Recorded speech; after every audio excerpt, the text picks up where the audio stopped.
வாடி. மேக்னா விடு, கைய விடுன்னு சொல்றான்ல. சஞ்சய், நீ இவளுக்கு சப்போர்ட் பண்ணிருக்கன்னு தெரிஞ்சா ஆண்டி என்ன செய்வாங்கன்னு தெரியும்ல. பேசாம ஒதுங்கி வேடிக்கை மட்டும் பாரு. இவ இந்த வீட்டை விட்டு போறது மட்டும்தான் நம்ம எல்லாருக்குமே நல்லது. ஆண்டி இருந்தாலும் இததான் செஞ்சிருப்பாங்க. வாடி வா.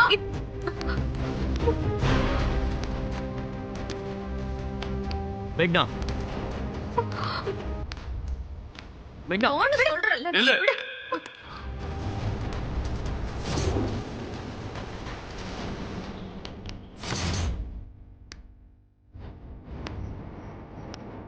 கைய விடு. இல்ல அங்கிள், ஆண்டி வந்தாங்கன்னா. விடு கைய.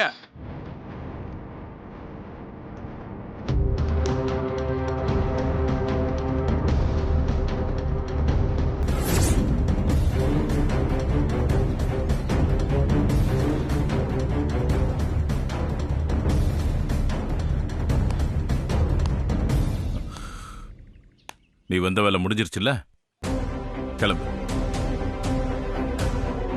இவளை துரத்தல. நோ, அது எங்க பர்சனல். அதுல தலையிட உனக்கு எந்த ரைட்ஸும் இல்ல. வெளியே போ. அப்போ வேதாவுக்கு தெரிஞ்சா?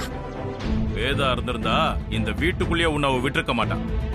அதையும் மீறி நீ இந்த மாதிரி ஏதாவது உளர்னாலும் அதை அவன் நம்பவும் மாட்டான். ஏன்னா உன்னை அவ அந்த அளவுக்கு வெறுக்கிறான்.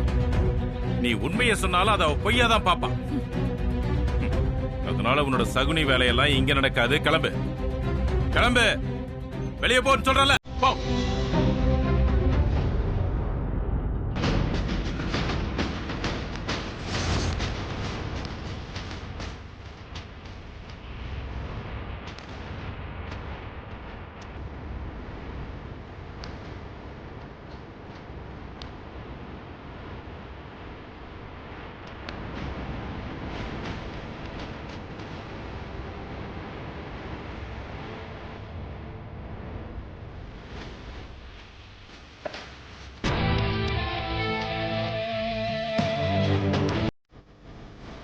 போன்னு சொல்றல.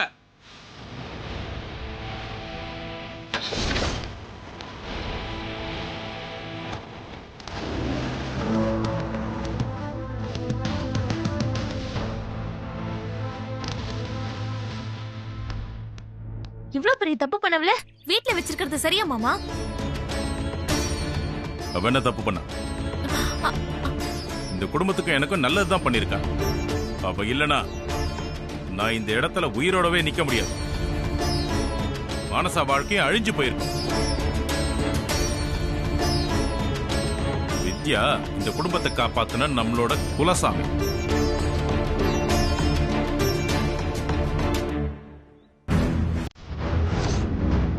அப்படி என் கண்ணு முன்னாடியே வெளியே துரத்த பாக்குற. யார் உனக்கு அந்த ரைட்ஸை கொடுத்தா? என்ன மேக்னா, வேதா கிட்ட வாங்கினது பத்தலையா?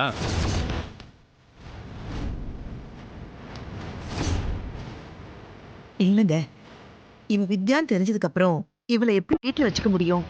இது வேதாக்கு தெரிஞ்சா? தெரிய கூடாது.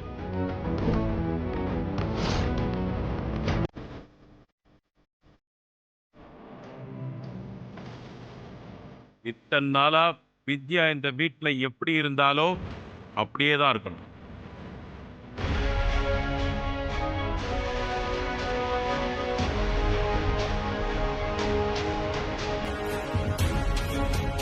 இனி நம்ம எல்லாருக்கும் இவ வித்யா. ஆனா வேதாக்கு மட்டும் இவ வாணி.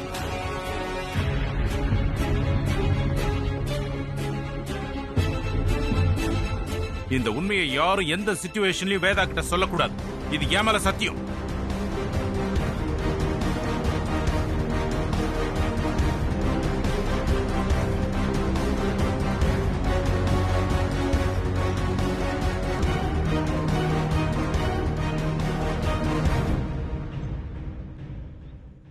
அப்பா, இவ வித்யா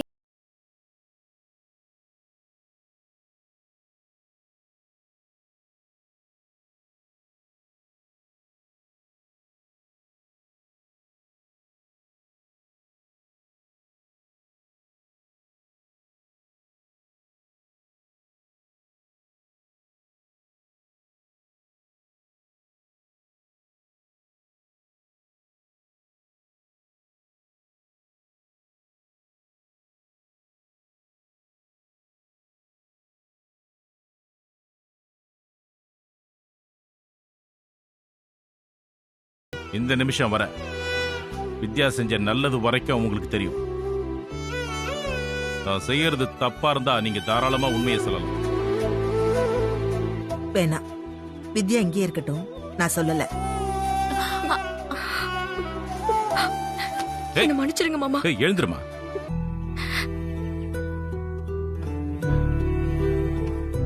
தப்பே செய்யாத உன்னை நான் எப்படிமா மன்னிக்க முடியும்? எனக்கு எனக்கு ரொம்ப சந்தோஷமா இருக்குமா. சஞ்சய் வித்யாவை கல்யாணம் பண்ண விஷயமும் தெரிஞ்சு எந்த பிரச்சனையும் இல்லாம எல்லாரும் உங்களை ஏத்துக்கிட்டா ரொம்ப நிம்மதியா இருக்கும். மனசா, ஒரு தட்டுல சூடத்தை கொளுத்தி எடுத்துட்டு வா. சரிப்பா.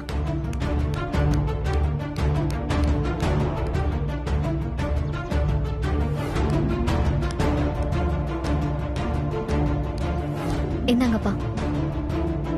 தேகா, மாமா, உங்க 2 பேர் மேலையும் எனக்கு ஒரு சின்ன சந்தேகம் இருக்கு.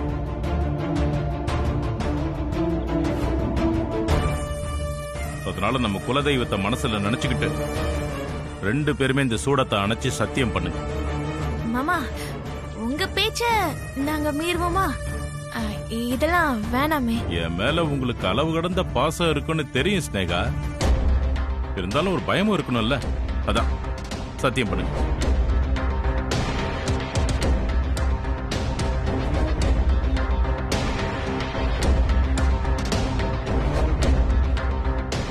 சத்தியம் பண்ணுங்கன்னு சொன்ன. சத்தியம் பண்ணுங்க.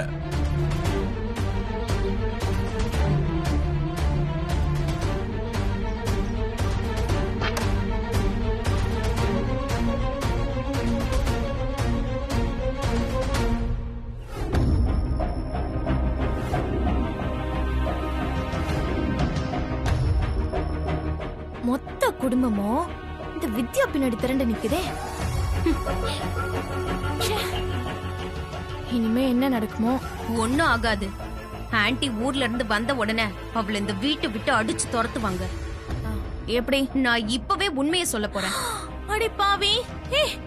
ஐயோ, இங்க பாரு, சூட தணிச்சு சத்தியம் பண்ணிருக்கோண்டி. மீறினா சாமி கண்ணு குத்திரும். இங்க பாருடி, அப்புறம் ரத்தம் கக்கி தான் சாவும். அக்கா, எந்த காலத்துல இருக்க நீ?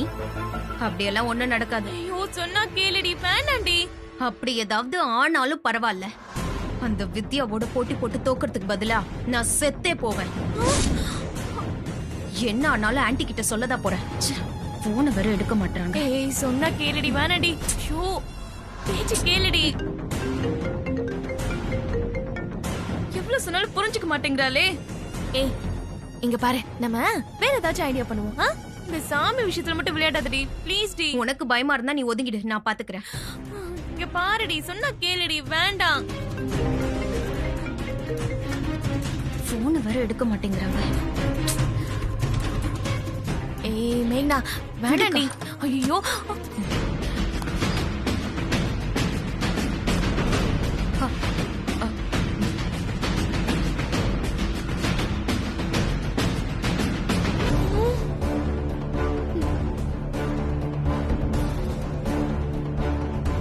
ஏன் நிறுத்திட்ட?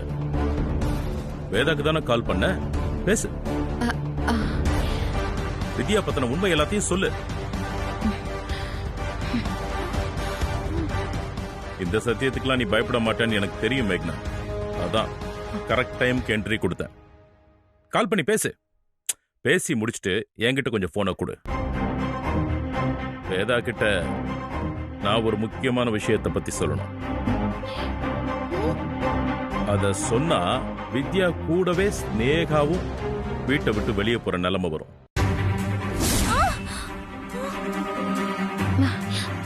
அக்கா, என்ன மாமா சொல்றீங்க? நான் வெளியில போணுமா? நான் தான் எந்த தப்புமே செய்யலையே. இப்ப கூட இவ்வளவு போன் பண்ண வேண்டாம் தான் மாமா சொன்னேன். இவதான் கேட்கவே இல்ல. என்ன அங்கிள், மிரட்டுறீங்களா? உங்களுக்கு வேணா அந்த வித்யா முக்கியமா இருக்கலாம், ஆனா எனக்கு அவ முக்கியம் இல்ல. இப்ப நீங்க என்ன தடுத்தாலும், ஆன்ட்டி நேர்ல வரும்போது நான் கண்டிப்பா இந்த உண்மையை சொல்லதான் செய்வேன். உனக்கு உன் அக்கா முக்கியம் தானே? அவ இந்த வீட்ல வாழணும்னு நீ நினைக்கிறல்ல?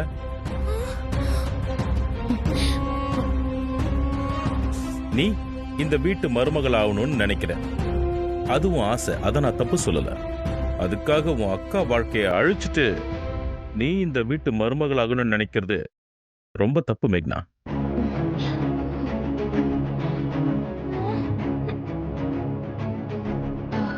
வித்யாவை பத்தி சொன்னா என் அக்கா வாழ்க்கை எப்படி அஃபெக்ட் ஆகும்? வேதா கிட்ட ஸ்னேகாவோட படிப்பை மறைச்சு அவளை இந்த வீட்டு மருமகளாக்கின உண்மையை சொல்லிடுவேன்.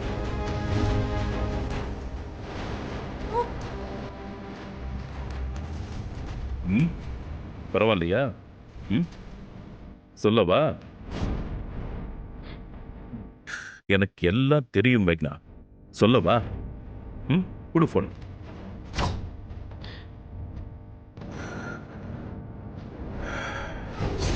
நான் எதுக்கு இருக்கேன்? மேக்னாவை விட்டு சஞ்சய் வேறொருத்தி கழுத்துல தாலி கட்டிடுவானா? வேதாவே என்கிட்ட வந்து மேக்னாவை என் பையனுக்கு கட்டி வைன்னு கேட்பா. கேட்க வெப்ப. எப்படியாவது நீ சொன்னதை மட்டும் செஞ்சிருமா? மேகனா மட்டும் இந்த வீட்டுக்கு மருமகளா வராம அத்தை சொல்ற மாதிரி தெளிவா படிச்ச வேற ஒரு பொண்ணு வந்தான்னு வை. அவன் கேக்குற கேள்வியில நான் கம்மியா படிச்சது, கல்யாணத்துக்காக நிறைய படிச்ச மாதிரி பொய் சர்டிபிகேட் ரெடி பண்ணது, எல்லா உண்மையும் நானே அப்படியே உளறிடுவேன்.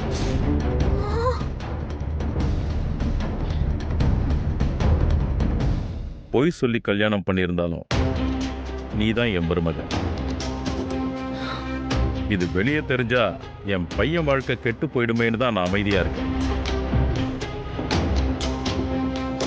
இப்ப நீங்க 2 பேரும் வித்யாவை இந்த வீட்டை விட்டு துரத்த பிளான் பண்ணும்போது எனக்கு வேற வழி இல்லை. எனக்கு என் பையன் வாழ்க்கை எந்த அளவுக்கு முக்கியமோ அதே அளவு வித்யா இந்த வீட்டுல இருக்கிறது ரொம்ப முக்கியம். மாமா என்ன மன்னிச்சிருங்க மாமா. ப்ளீஸ் மாமா என்ன மன்னிச்சிருங்க மாமா. மாமா மாமா இனிமே வித்யாவை பத்தி நாங்க யோசிக்கவே மாட்டோம். அவன் எத்தனை வருஷம் வேணாலும் இங்கே இருக்கட்டும், எங்களுக்கு ஒரு பிரச்சனையும் இல்ல. நீங்க ஏத்தி வச்ச விலைக்க நீங்களே அனுப்பிச்சிடாதீங்க மாமா. அதை என்கிட்ட சொல்லாத ஸ்னேகா, உன் தங்கச்சி கிட்ட சொல்லி புரியது. இந்த விஷயத்துல நான் தயவு தாட்சண்யமே பார்க்க மாட்டேன்.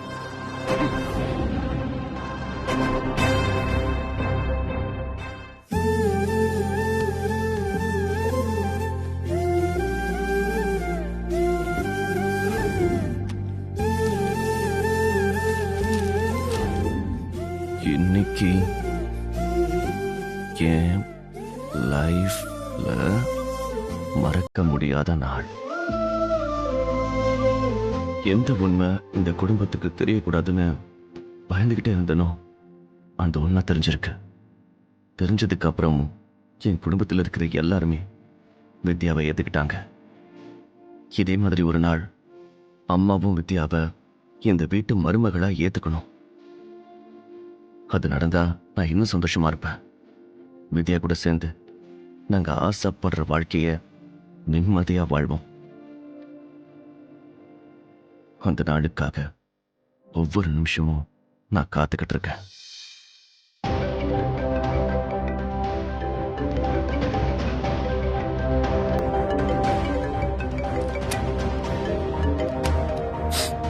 ஹலோ. என்ன சார், ரொம்ப பிஸியா இருக்கீங்களா?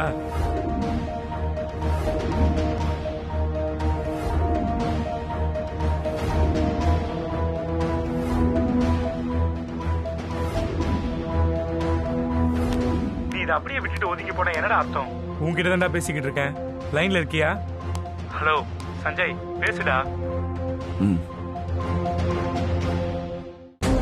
எனக்கு இன்னும் கொஞ்ச நாள் டைம் கூட. நீ தான் ட்ராக் மாறி போயிட்டு இருக்கியடா. உன்னால நாங்க எல்லாம் சஃபர் ஆகிட்டு இருக்கோம். நான் அப்புறம் பேசுறேன்.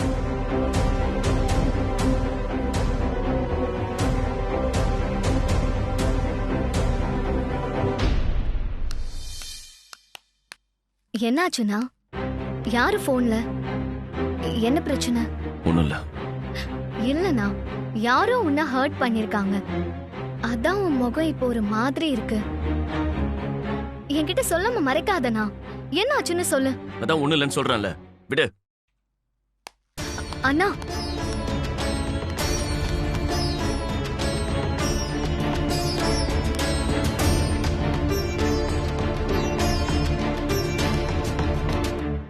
என்ன மனசா, ஏன் ஒரு மாதிரியா இருக்க? சஞ்சய் அண்ணாக்கு ஏதோ பெரிய பிரச்சனை வித்யா. போன்ல யார்கிட்டயோ பேசிட்டு டென்ஷனா இருக்கு. நான் என்னன்னு கேட்டதுக்கு என்கிட்டயே கோவமா பேசிட்டு போயிருச்சு. என்னன்னே தெரியல.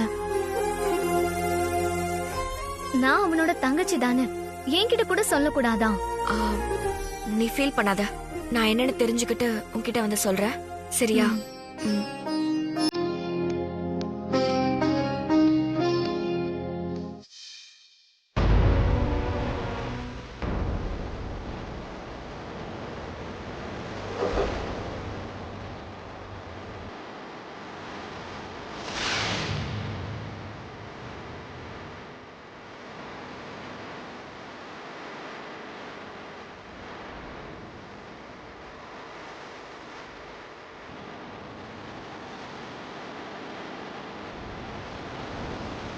சஞ்சய்,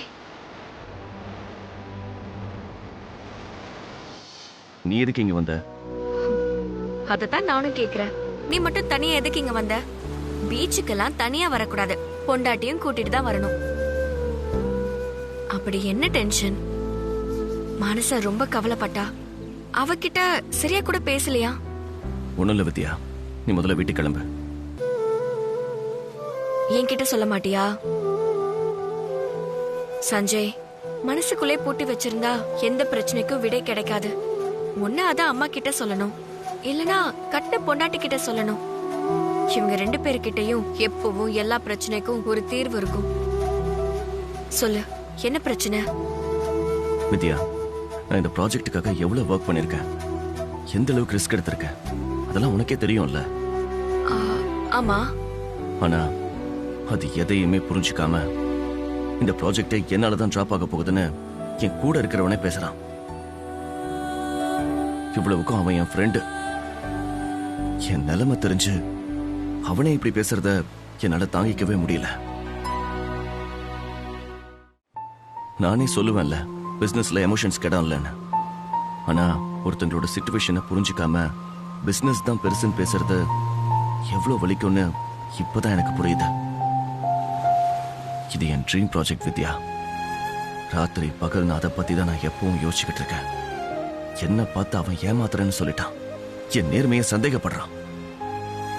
அதைத்தான் என்னால தாங்கிக்க முடியல வித்யா. உண்மையா இருக்கிறவங்களோட நேர்மையை சந்தேகப்பட்டா அது எவ்வளவு கஷ்டமா இருக்கும்னு எனக்கு புரியுது சஞ்சய். இதுக்கு நீ பதில் சொல்லணும்னா இந்த ப்ராஜெக்ட ஆரம்பிச்சு காட்டணும். அதுக்கு என்ன வேலையோ அதை செய்யணும். அதை விட்டுட்டு வருத்தப்படுறதால எதுவும் நடக்காது சஞ்சய்.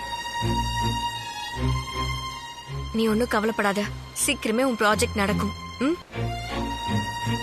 உன்னை தப்பா பேசினவங்கலாம் தானா வந்து உன்கிட்ட மன்னிப்பு கேட்பாங்க. நீ எவ்வளவு பெரிய ஆளு, இன்னும் சாதிக்க வேண்டியது எவ்வளவு இருக்கு. இதெல்லாம் ஒரு விஷயமா? நீ போற பாதையில இதெல்லாம் ஒரு சின்ன கல்லு. காலால எத்தி விட்டுட்டு போய்கிட்டே இருக்கணும் சஞ்சய். சரி, எழுந்திரி, வீட்டுக்கு போலாம். இல்ல, நான் கொஞ்ச நேரம் தனியா இருக்க வித்யா. நீ வீட்டுக்கு கிளம்ப. சஞ்சய், கிளம்புறியா?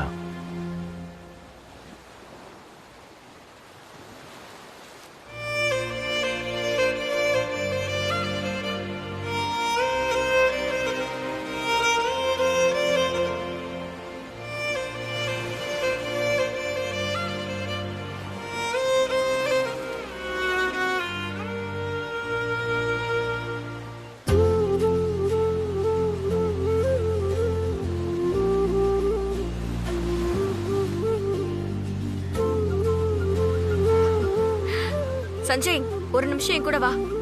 நான் தான் உன்னை வீட்டுக்கு போக சொன்னேன்ல. வா சஞ்சய். எதுக்கு? வா சொல்றேன்.